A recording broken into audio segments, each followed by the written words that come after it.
이번 시간에는 비유동자산에서 제일 중요한 유형자산을 학습하도록 하겠습니다. 유형자산은 비유동자산 중에서 매우 중요한 단원입니다. 그래서 시험에도 상당히 많이 나오고 있습니다. 첫 번째 정의를 보도록 하겠습니다. 유형자산, 재화의 생산, 용역의 제공, 타인에 대한 임대 또는 자체적으로 사용할 목적으로 보유하는 물리적 형태가 있는 자산으로서 1년을 초과하여 사용할 것이 예상되는 자산이다. 자, 앞부분에 재화의 생산, 용역의 제공, 타인에 대한 임대 또는 자체적으로 사용할 목적을 뭐라고 그러냐면요, 영업활동에 사용할 목적으로 라고도 합니다. 영업활동에 사용할 목적으로. 이 부분을 한번 써놓으세요. 자, 개정 과목을 보도록 하겠습니다. 영업활동에 사용할 목적으로 물리적 형태가 있는 1년을 초과하여 사용할 것이 예상되는 자산. 이렇게 3개. 개정 과목, 토지, 건물, 구축물, 기계장치, 건설 중인 자산, 차량 운반구, 비품이 있습니다. 개정 과목은 좀 많이 외웠죠. 구축물 좀 보면요, 구축물은 토지 위에 정착된 건물이 아닌 것들을 말합니다. 그래서 교량, 궤도, 갱도, 정원 설비 등이 있습니다. 그 다음에 건설 중인 자산은 일반적으로 현재 짓고 있는 건물 등을 말합니다. 자, 2번 보겠습니다. 재고자산의 취득원가. 재고자산 취득원가는요, 최초로 취득했을 때 그 원가로 측정하도록 되어 있고, 혹시 현물 출자, 증여, 기타 무상으로 취득한 자산은 공정가치를 취득원가로 하도록 되어 있습니다. 공정가치 시가를. 무상으로 혹시 거물을 받았다 그러면 시가로 쓴다 이 말이에요. 무상으로 증여를 받았다 그러면 이제 시가로 쓴다 이거예요. 현물 출자는 뭡니까? 그러면 주식 주고 건물 등을 취득했을 때 이런 거예요. 물건 받았을 때. 출자는 자본금을 늘리기 위해서 주식을 발행하는 행위를 출자라고 합니다. 출자하고 현물 받으면 현물 출자라고 그래요. 자, 우리가 자산편을 지금 공부하고 있는데요. 공부하실 때 한 가지 좀 설명을 드리면 비용이 좀 많이 나와서 자산을 취득할 때 발생되는 혹시 비용이 있다면 그 비용은요, 자산 취득할 때 발생되는 비용이 있다면 그 비용은 취득하는 자산으로 처리합니다. 단 하나만, 단기 매매증권, 단기 매매증권만 그 비용을 비용으로 처리하면 돼요. 시험에서 많이 나오는 거는 수수료거든요. 수수료 비용. 이렇게 좀 암기하시면 자산편 공부할 때 편합니다.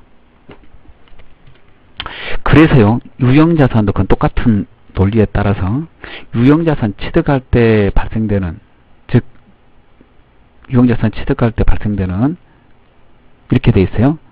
그거 취득할 때 발생되는 거, 필요한 장소와 상태에 이르게 하는데 직접적으로 관련되어 있는 그 비용, 취득할 때 발생되는 비용이죠. 취득시. 그 정석적으로 쓰기 위해서 취득 시에 발생되는 비용. 뭐 기계 같은 거 정상적으로 쓰려면 기계에 이렇게 설치를 하고 설치비도 주고 뭐 그러거든요. 또 테스트를 위해서 뭐 기름을 넣는다 그러면 기름도 우리가 주고, 기름값도 이렇게 정상적으로 쓸 수 있도록, 취득하는 과정에서 정상적으로 쓸 수 있도록 발생되는 비용은 다 자산 처리해야 된다라고 되어 있어요. 취득원가에 플러스 시켜라. 그 사온 유형자산을 할인받았다면 그건 이제 빼라고 되어 있습니다.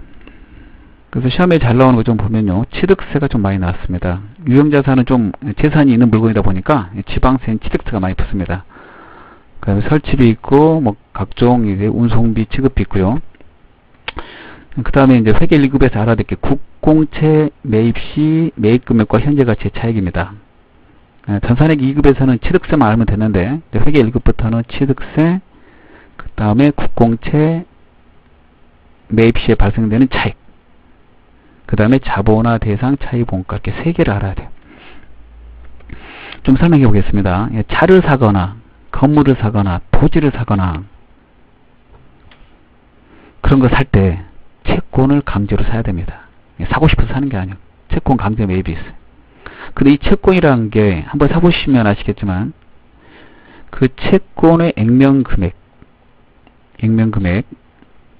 매입금액이라고 그래요. 액면금액 주고 사야 되거든요. 액면금액과 현재가치, 시가라고 그럽니다. 예. 차이가 있어요. 그래서 액면에 10만원이라고 되어 있으면 차 사거나 뭐 토지 사거나 건물 살 때 10만원 주고 이 채권을 사야 됩니다. 일반적으로 개인들은 그걸 즉시 팔아버리지만 회사는 팔지 않고 가지고 있는 경우가 많습니다. 근데 현재 가치 그거 즉시 팔려고 그러면 8만원밖에 안 돼요. 이런 식으로 항상 이렇게 좀 차익이 있습니다. 대부분. 자, 그러면 그 차익 2만원 해당되는 차익이 있죠? 일단 채권은 이제 팔지 않을 거면, 보유할 거라면 보유 목적에 따라서 그 계정 과목을 단기 매매증권, 만기 보유증권, 매도 강증권 써면 되고요. 그럼 2만원의 이 차익은 뭐라고 써야 되냐? 돈은 이제 10만원 나가는데, 그 2만원은 해당되는 유형자산을 취득하려고 하면서 발생된 거잖아요. 이 차익이. 그래서 그 차익은 유형자산으로 처리해라라고 되어 있어요. 유형자산의 취득원가로 구성시켜라라고 되어 있습니다. 이게 좀 중요합니다. 그 다음에 자본의 대상의 차익원가는 뭐냐면요. 시험에 나오는 건 가로 있는 거 딱 하나요. 우리가 건물을 지어요. 건물을 짓는데 돈이 많으면 우리 돈 다 주고 지으면 되는데 돈이 좀 부족해갖고 돈을 빌려서 짓고 있어요. 돈을 빌려서 지어요. 차입해가지고. 그 빌려 짓다 보니까 이자도 또 지급을 해야 돼요. 그 이자에 대한 겁니다. 건물을 지을 때 돈을 빌려서 짓고 그 빌린 돈에 대해서 이자가 나간다면 이 이자는 회계 처리를 뭐로 하라고 되어 있냐면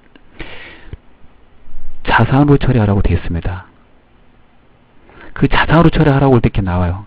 자본화 대상으로 그 이자 비용을 처리할 거 이렇게 나와요. 자본화 대상은 자산 처리하라는 말이에요. 일반적으로 그 차입을 해서 건물을 지을 경우 그 이자는 이자 비용으로도 처리할 수도 있지만 대부분 자산 처리하라고 되어 있고요. 시험 문제는 이렇게 나와요. 문구가. 자본화 대상으로 처리하라고. 그러면 자산 처리해야 되고 그 이자까지 들여서 건물을 짓는 것이므로 그 계정 과목 이름이 건설 중인 자산이 되겠습니다. 이렇게 취득원가하고 관련돼서 이렇게 세 개가 나온다라고 알아두셔야 되겠습니다. 유형자산은 좀 부피가 큽니다. 그래서 조금 양이 많아요. 이게 중요하다고 그랬습니다. 그 다음 일괄 구입을 보겠습니다. 유형자산을 한꺼번에 살 때, 즉 토지와 건물을 묶어서 샀을 때 토지 건물 합쳐서 1억 주고 샀다. 그러면 토지와 건물 1억 이렇게 쓸 수 없거든요. 토지와 건물 따로따로 써야 돼요. 따로따로 다른 자산이잖아요. 그럴 때 얼마라고 써야 됩니까? 그럴 때 그 토지와 건물의 공정가치, 시가거든요. 시가에 따라서 안분해서 써라라고 되어 있어요. 그래서 이게 시험에 좀 안 나오지만 계산해 보면 1억 주고 샀다 그러면 토지의 시가 플러스 건물의 시가를 분자에다 쓰고요. 분모에다 쓰고 밑에다 쓰고 그 다음에 구하고자 하는 게 토지의 취득원가 알고 싶다 그러면 분자에다가 토지의 시가를 쓰고 건물의 취득원가 알고 싶다 그러면 분자에다가 건물의 시가를 쓰면 됩니다. 이렇게 하면 안분이 됩니다. 시가에 따라서. 이렇게 쓰도록 되어 있습니다. 다음에 건물 철거를 보겠습니다. 건물은 유형자산이니까 유형자산을 철거해야 되는 상황이 발생할 수 있습니다. 두 가지 상황인데요. 시험에는 첫 번째 상황이 많이 나옵니다. 첫 번째 상황이 1번이 많이 나와요. 두 번째 상황도 있는데 첫 번째 상황이 많이 나오니까 첫 번째다 별표. 자, 우리가 건물을 짓고 싶어요. 건물을 짓고 싶어서 땅을 부지를 매입하러 갔더니 부지만 있는 게 아니라 땅만 있는 게 아니라 거기 부지 위에 건물도 있는 거예요. 건물이 아주 오래됐어요. 여기까지 포함해서 사야 되는 거예요. 이 건물까지. 우리는 이 건물을 살 생각이 없어요. 우리는 원래 땅만 사갖고 건물을 지으려고 그런 거예요. 건물을 신축하려고 그랬는데 예. 땅만 있는 게 아니라 건물까지 같이 있는 거죠. 그러면 통째로 사야 됩니다. 그러면 회계처리 뭘 해야 됩니까? 그러면 이 건물을 안 쓸 거니까 토지로만 써야 돼요. 두 번째, 이 건물을 부숴야지 토지를 정상적으로 쓸 수 있죠. 신축건물을 지을 수 있잖아요. 그래서 토지로 회계 처리하고 이 건물을 철거해야지 토지를 정상적으로 쓸 수 있으므로 건물 철거 비용이 발생된다면 그 건물 철거 비용도 토지로 처리한다. 토지를 정상적으로 써야 될 때 발생되는 비용이니까. 그리고 이 건물에 취득세가 발생됐다가 그러면 취득세도 이렇게 포함하고 그러는 거죠. 그 내용이 되겠습니다. 이게 철거비에 대한 내용이에요. 건물을 철거할 때 철거비 어떻게 되는 건지, 이거. 두 번째는요, 우리 회사 건물을 부수고 새로운 건물을 짓고 싶을 때, 우리 회사 건물을 부술 때 발생되는 철거비는 어떻게 해야 됩니까? 이겁니다. 우리가 가지고 있는 건물을 부수면은 그 건물의 장부 금액만큼 우리 회사는 손해가 발생됩니다. 따라서 부수게 되면 우리 회사 건물 부순 만큼 그 장부 금액만큼 손해가 발생되고, 그게 만약에 100만원짜리다 그러면 100만원 손해 발생돼요. 이 100만원의 손해를 우리는 유형자산 처분 손실 이렇게 써요. 그리고 만약에 철거를 하다 보니까 철거비까지 나오게 되면, 철거비까지 당연히 나오겠죠. 이 철거비도 우리 회사 건물을 부수면서 발생되는 손해이기 때문에 어차피 철거비까지 손해잖아요. 이것도 유형자산 처분 손실로 처리해야 된다라고 되어 있어요. 그래서 당사의 건물을 혹시 철거할 때 철거비가 나온다면 그때는요, 그 철거비는 유형자산 처분 손실로 처리합니다. 참고로 출제자가 수수료 비용으로 해라 그러면 수수료 비용으로 할 수는 있어요. 이제 그런 말이 없으면 유형자산 처분 손실로. 첫 번째, 신축 건물을 짓기 위해서 오래된 건물이 있는 토지를 취득하고 건물을 부쉈을 때는 그 철거 비용을 뭘로 처리한다고요? 예, 토지로 처리한다. 토지로. 이렇게. 건물을 철거하면, 예, 철거하면 이게 고철 같은 예, 부산물의 수익이 생기게 되는데요. 이 고철 값은 돈을 받게 되기 때문에 취득원가에서 그만큼은 빼요. 예. 그 다음에 증여, 기타 무상채 등 앞에서 말했는데, 이게 무상으로 그냥 받으면 예, 공정가치로 취득원가 쓰고요. 무상으로 받았을 때 상대 계정에 따른 자산수중이익으로 처리합니다. 자, 여기까지 예, 취득 부분을 했습니다.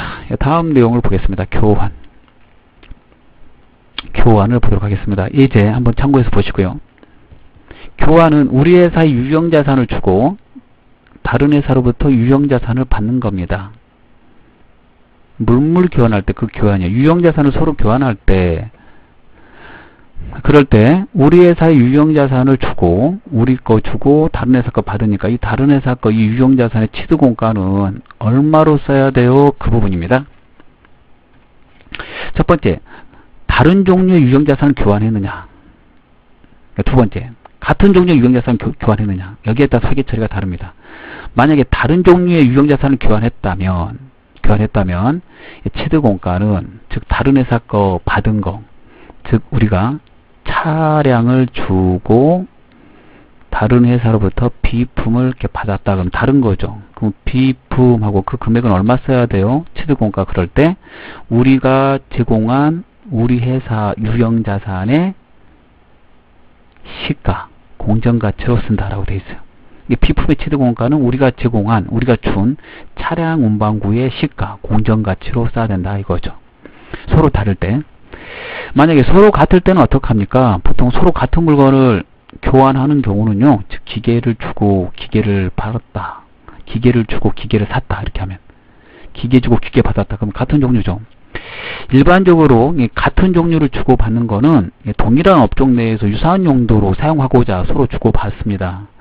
그래서 우리가 새로 기계를 주고 우리가 새로 기계를 받았다 그러면, 우리가 기계 주고 우리가 새로 기계 받았다 그러면 우리가 받은 이 기계는요, 우리가 준 기계의 시가가 아니라 장부 금액으로 쓰도록 하고 있고요. 그 이유는 같은 종류의 기계를 교환했기 때문에 일반적으로 동일한 업종에서 유사한 용도로 쓰기 위해서 교환하거든요. 그래서 똑같은 것을 교환했기 때문에 손익을 인식하지 않기 위해서 그래요. 즉 수입비용을 인식하지 않기 위해서 그럽니다. 그래서 장부 금액으로 쓰게 되면 손익이 인식이 안 됩니다. 시가로 쓰게 되면 손익이 인식돼 가지고요, 우리 회사께 더 비싼 거 주고 싼 거 이렇게 받았다 그러면 그 차액을 유형자산 처분 손실 이렇게 쓰게 되거든요. 예. 뭐 비싼 거 주거나 싼 거 주고 뭐 비싸게 받았거나 싸게 받으면 그 차액이 생기게 되는데, 동종자산 간에는 그 차액을 인식하지 말라고 돼 있어요. 예. 그래서 이 두 부분에 대해서 이론 문제에서 나올 수 있어요. 이론 문제. 실기에도 내긴 하는데 거의 나온 적이 없어요. 실기에 딱 한 번인가 이렇게 나왔어요. 이 두 부분에 대해서. 그래서 이렇게 조금 알아두십시오. 같은 종류의 자산을 교환할 때는 수익을 인식하지 않기 위해서 장부금액으로 한다. 당사가 제공한 그 유형자산의 장부금액을 하면 손익이 인식이 안 된다. 다른 종류의 자산은 서로 다른 거니까 서로 주고받을 때 그 차익이 발생되게 되고, 그 차익이 발생되면 유형자산 처분익 처분 손실로 처리하게 됩니다. 그래서 서로 다른 종류 거는 공정가치로 쓰도록 하고 있어요. 취득한 거는. 좀 이렇게 개념만 잡고 넘어갑니다. 이 5번은. 다음 거 보도록 하겠습니다. 3번 취득 후의 지출. 이게 중요한 내용이 되겠습니다. 유형자산을 앞에서 힘들게 샀어요. 2번 단원에서 힘들게 샀어요. 정말 여러가지 과정이 있어가지고 유형자산이 오랫동안 쓰는 거다 보니까 그 취득하는 것도 다양하게 취득합니다. 그래서 이제 샀어요. 사고 나면 그거 계속 써야 되니까 영업활동에 오랫동안 쓰는 거잖아요. 1년을 초과해서 쓸 거니까. 그거 잘 쓰려면 지출이 발생되죠. 그 지출이 발생되면 1번이나 2번으로 회계 처리한다 라고 되어 있습니다. 1번은 자본적 지출, 쉬운 말로 자산 처리하라는 뜻이고, 2번은 수익적 지출, 비용 처리하라는 말입니다. 쉬운 말로. 그 취득한 다음에 발생되는 지출이 혹시 그 취득하고 나서 발생된 그 비용이, 그 지출이 혹시 미래의 경제적 효익의 유입 가능성이 높은 지출이다. 쉬운 말로 하면 자산의 가치를 올리는 지출이었다 라고 한다면 자산 처리해라 이거예요. 즉 취득하고 나서 발생된 지출인데 그 지출이 생산 능력을 증대했거나 더 오래 쓰게 됐거나 상당한 원가 절감 또는 품질 향상을 가져오는 경우다 그러면 그거 들어간 비용을 다 자산 처리해야 된다. 그 유형자산으로 처리해야 된다는 거예요. 건물에 들어간 겁니다. 그럼 건물로 처리해야 된다는 거죠. 예를 들어 좀 말하면 건물을 증축을 한다거나 건물에 엘리베이터를 설치하거나 엘리베이터 그 다음에 뭐 리모델링을 하거나 이렇게 하게 된다면 또 차량이라면 차량의 그 엔진을 교체했는데 좀 좋은 걸로 교체해서 좀 오래 쓰게 됐어요. 이런 상황이라면 이런 것들 들어간 비용은요 미래의 경제적 효익의 유입 가능성이 매우 높은 거예요. 즉 자산의 가치를 올리는 것들입니다. 그러면 여기 들어간 비용은 다 자산 처리예요. 그래서 건물에 들어간 거라면 증축비가 1억 나왔어요. 그럼 1억을 건물로 처리해서 기존의 건물 가격에다 플러스 시키라고 되어 있고요. 차량에 들어간 거다 그러면 차량 운방 후 기존의 차량 가격에다가 취득원가에다 플러스 하라고 되어 있습니다. 그 다음에 수익적 지출은요 원상복구, 능률 유지를 위한 지출을 말합니다. 단순하게 들어간 비용이에요. 말 그대로. 그래서 비용 처리하라고 되어 있습니다. 수선 이주를 위한 지출, 즉 건물을 예를 들어서 말하면 도색, 색칠했어요. 그 다음에 유리창 교체, 그 다음에 차하고 관계돼서 말하면 타이어 교체, 그럼 차량이니까 주기적인 엔진 오일 교환, 뭐 이런 것들 오랫동안 쓰려면 능률 유지, 원상 회복을 위해서 계속 들어가는 돈이잖아요. 이런 거는 비용 처리합니다. 그래서 수선비 또는 차량 유지비 이렇게 처리하면 되겠습니다. 이렇게 쓰다가 이제 결산일이 되면요 감가상각을 합니다.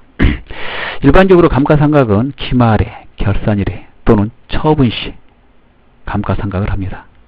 감가상각을 하는 시점은 기말 또는 처분시. 시험에서는 주로 기말에 감가상각하라고 많이 나오고요. 감가상각을 하는 이유는 유형자산은 오랫동안 씀으로 인해서 구식이 되고 그다음 노후화가 됩니다. 자, 그래서 처음에 샀을 때보다 그 가치가 많이 떨어져요. 그래서 그 떨어진 만큼을 비용 처리할 필요가 있어요. 그래서 그 비용 처리하는 것을 감가상각을 한다 라고 합니다. 근데 오랫동안 사용을 해도 노후화가 안 되고 구식이 안 되는 게 있는데 그게 뭐냐면 토지와 건설 중인 자산입니다. 따라서 토지와 건설 중인 자산은 감가상각을 하지 말라고 되어 있어요. 이게 중요 표시. 감가상각은 유형자산과 무형자산만 합니다. 유형자산은 전부 하지 않고 토지와 건설 중인 자산 빼고 하고요. 무형자산은 전부 다 감가상각을 해요. 감가상각을 하는 이유는 회계에 이렇게 되어 있습니다. 원가의 배분이다 라고 되어 있어요. 감가상각을 왜 합니까? 그럼 원가의 배분. 이 말이 왜 나왔는지 보겠습니다. 건물을 100만원 주고 샀습니다. 100만원. 이 건물을 10년 쓸 거고요. 10년 후 되면은 남아있는 가치는 0이 된다고 해보겠습니다. 그러면 이 건물에 대해서 매년 10만원씩 감가상각을 한다고 해보겠습니다.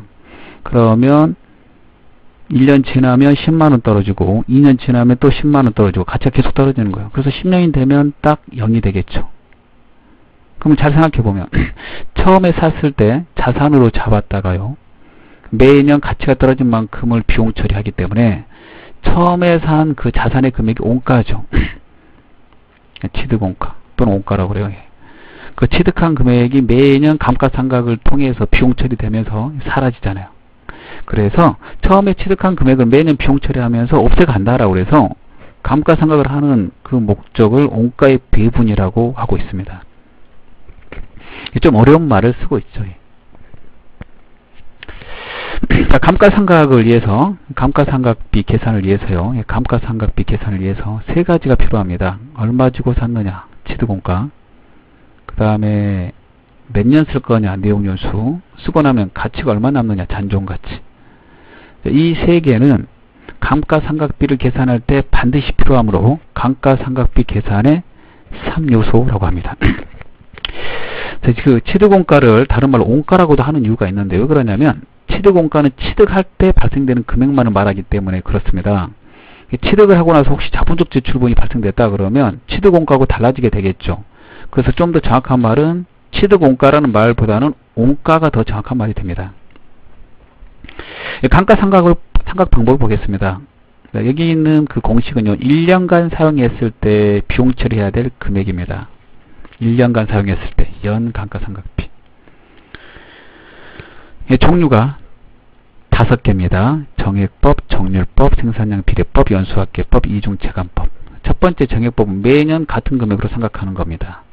두 번째 정률법은 초기에 감가상각을 많이 하고요. 여기 있는 것 중에서 제일 많이 하는 겁니다. 그래서 좀 나와요.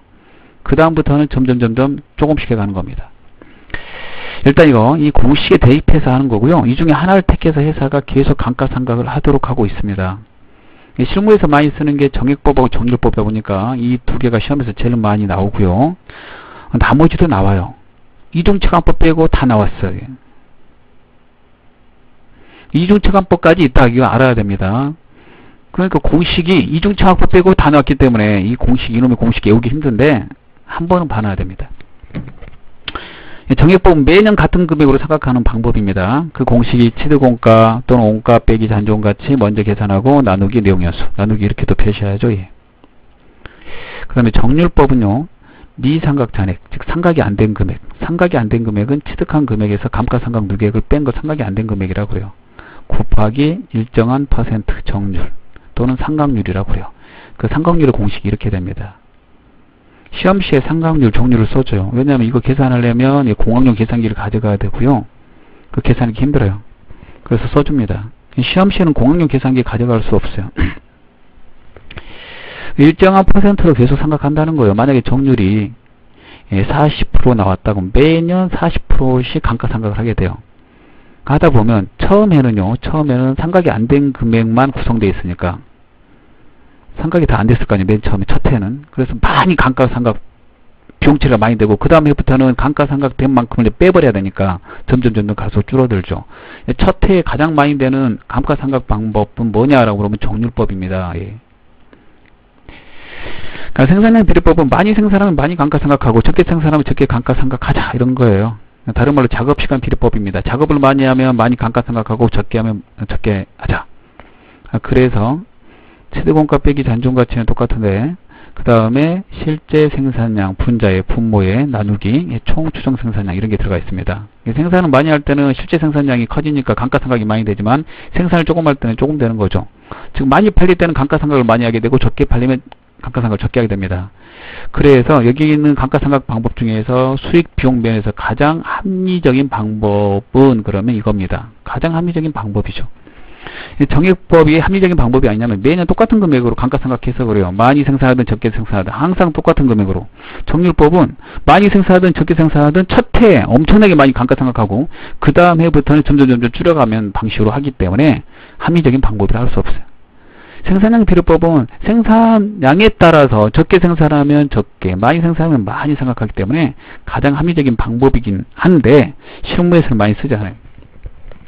연수합계법은 취득원가 빼기 잔존가치, 그 다음에 곱하기 연수의 역순, 다른 말로 잔여 내용연수 나누기 내용연수 역순, 내용연수 합계. 예. 이 내용연수 합계라고 해서 연수합계법이라고 그럽니다. 자, 이 공시에다 대입하려면요 어떻게 하는지 좀 보겠습니다. 차를 샀는데 5년 갔을 거다 그러면 첫 해에는 어떻게 감가상각하냐면 그 차 취득원가 빼기 잔존가치 쓰고요. 그 다음에 첫 해에는 5 해요. 곱하기 5하고 나누기 1 더하기 2 더하기 3 더하기 4 더하기 5. 5년 갔을 거라면 1년부터 5년까지 다 더해요. 그래서 이걸 보고 연수합계법이라는 말을 써요. 다음 해는 4, 이 분자 부분을, 그 다음에 3, 2, 1. 그래서 연수가 점점 이렇게 줄어드는 거죠. 남은 내용 연수. 자, 이렇게 알아두시면 되겠습니다. 일단 네, 공식이 이렇게 됩니다. 그 다음에 이렇게 돼서 감가상각 비용이 나오면 어떻게 합니까? 그러면 회계 처리해야 되는데요. 유형자산 감가상각 회계 처리는 차변의 감가상각비, 대변의 감가상각 누계액 수록 되어 있고, 이건 비용이니까 차변에 쓰고 얘는 자산의 감소이기 때문에요 대변에 씁니다. 해당되는 유형자산의 금액만큼을 빼라는 뜻인데요. 해당되는 유형자산을 직접 쓰지 않고 이렇게 감가상각 누계액이라는 계정을 이용해서 쓰고 있습니다. 그래서 보고서에 다음과 같이 표시해요. 예를 들어서 차를 1000만원 주고 샀어요. 1000만원 주고 샀는데 올해 감가상각이 100만원 됐다. 그러면 감가상각 누계액 100만원을 그 밑에다 써서 1000만원에서 100만원 뺀 900만원을 옆에다 쓰라고 되어 있는데 이 옆에다 쓴 이 금액을 장부 금액이라고 합니다. 이렇게 표시하는 거는 얼마에 취득했고 그 다음에 그 가치가 얼마 떨어지는지를 이해 관계자한테 보고하기 위함입니다. 그래서 감가상각의 회계 처리가 대변의 감가상각 누계액이 된다는 것을 알아야 돼요. 매년 차변의 감가상각비, 대변의 감가상각 누계액으로 하다가 그 다음에 마지막에 처분할 때 또 한 번 감가상각에 분계를 해요. 처분 시까지 쓴 만큼을 분계하고 감가상각 회계 처리하고 그 다음에 처분하게 됩니다. 처분하면 이제 끝나요. 처분 회계 처리가 시험에 꽤 많이 나오고 있습니다. 알아두셔야 돼요. 실기 시험에 상당히 많이 나옵니다.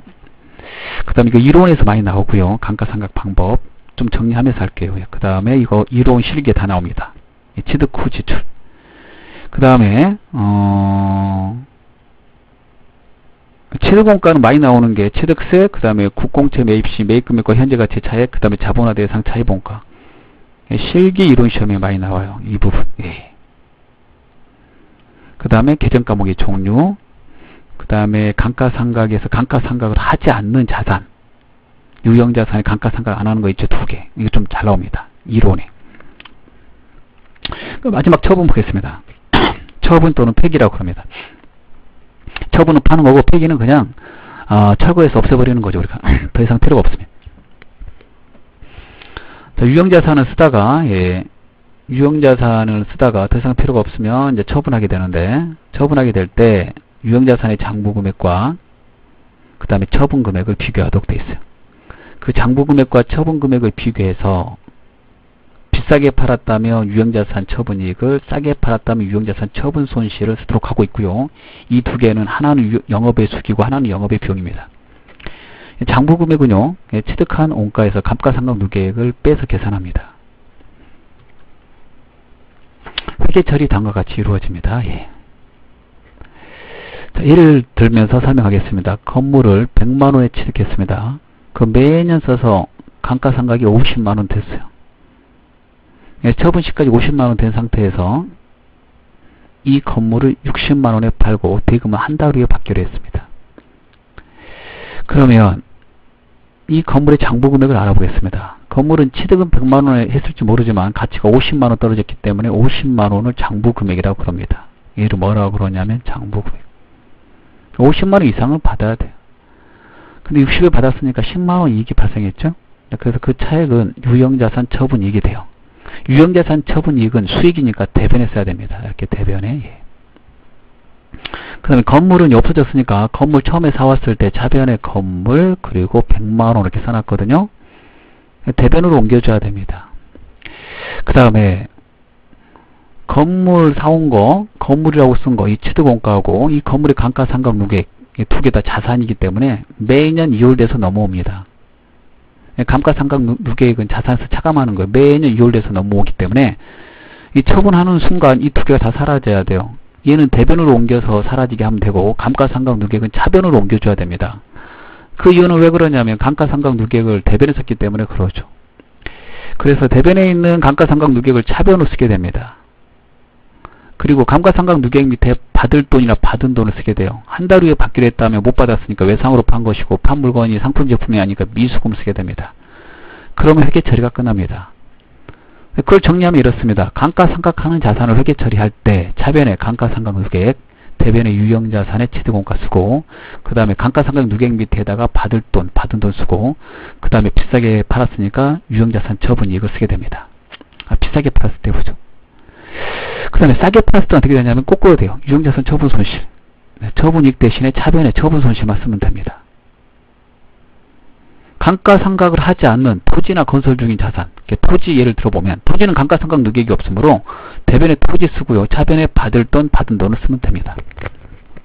5번은 시험에 좀 많이 나오고 회계 처리하실 때 많이 틀려서 이렇게 써놨어요. 오직 하면 써놨겠습니까? 하기. 대변에 유형자산에 취득원가 써야 된다는 거, 원가를 써야 된다는 것을 유념해 주시기 바랍니다. 유형자산은 매우 중요한 단원입니다. 그래서 여러분이 공부를 좀 많이 해주셔야 돼요. 비유동 자산 중에서 제일 많이 해야 됩니다. 이번 시간 여기까지 하도록 하겠습니다. 감사합니다.